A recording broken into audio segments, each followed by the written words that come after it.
Inside some of the world's most powerful technology, there's a hidden chaos.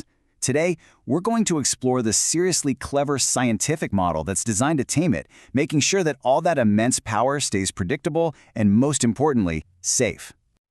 Okay, so picture this. Deep inside a nuclear reactor, you've got this violent mix of liquid water and steam just churning away at incredible speeds and temperatures.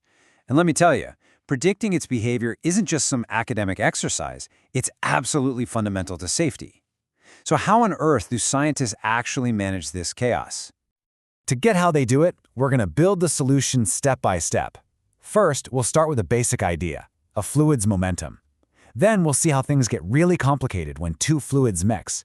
After that, we'll introduce the hero of our story, the two-fluid model, and dig into its secret ingredient, something called interfacial drag. And finally, we'll see how it all leads to some stunningly accurate real-world predictions. All right, so first things first, we've got to get a handle on the fundamental concept that governs any fluid that's moving, and that's momentum.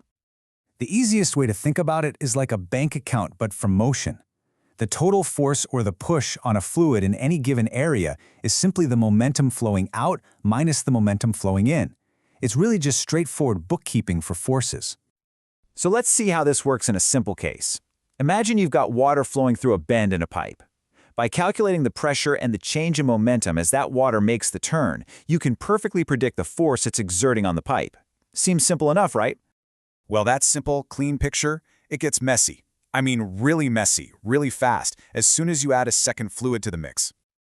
And this is the core challenge. What happens when you have a turbulent, boiling mix of liquid water and steam? All of a sudden, our simple calculation completely falls apart. It's totally useless. And why does it fall apart?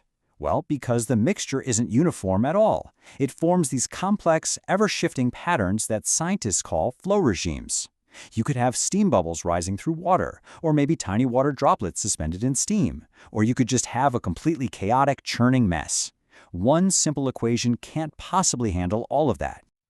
So, to handle this complexity, scientists and engineers developed an incredibly clever tool. It's called the two-fluid model. Okay, so here's the brilliant part. The model just stops trying to describe the average mixture. Instead, it makes this genius move. It treats the liquid water and the steam as two separate fluids that just happen to be occupying the same space, each with its own set of equations for mass, momentum, and energy. But wait, you might be thinking, if they're separate, how do they even affect each other? Well, that's where something called phasic interaction comes in. The best way to understand this is with an analogy. Think of two big crowds of people running through a hallway in opposite directions. You can't model an average person, that would be useless. You have to model each crowd separately, and this is the crucial part, how they interact. How they bump into, dodge, and push past one another. That's exactly what the two-fluid model does. So check this out. This diagram shows all those forces in action. Each fluid, the liquid and the gas, is feeling its own pressure, its own gravity, and its own friction against the pipe walls. But the real action happens right there at the interface. That's the boundary where water meets steam. This is where they're exchanging momentum, pushing and pulling on each other directly. And that interaction, that pushing and pulling between the two fluids, is the absolute key to making the whole model work. So let's zoom in on that. The force that connects our two separate sets of equations is called interfacial drag. It's essentially the friction, the grip, that the liquid and the gas have on each other as they rush past one another. Now here's where it gets really interesting. Calculating this drag is incredibly complex because it isn't just one number you can plug in. The drag coefficient, that's the term that defines this friction, changes depending on the flow regime. For simple flow, which you can see on the left, the drag increases as you add more particles. But look at the graph on the right for a chaotic churning flow. The drag actually decreases. The model has to be smart enough to know which chaotic dance the fluids are doing to apply the right physical rules. Okay, so we have this incredibly complex model with separate equations and these tricky regime-dependent drag forces. The big question is, does it actually work? Let's look at the results. And this right here is the payoff. The solid line on this graph is the prediction from the two-fluid model.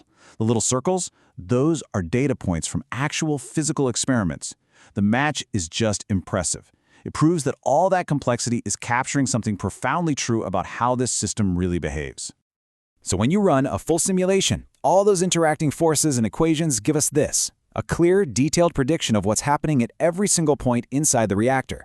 We can see precisely how the mass of liquid turns into steam, how the velocities of each phase change, and how the temperatures evolve.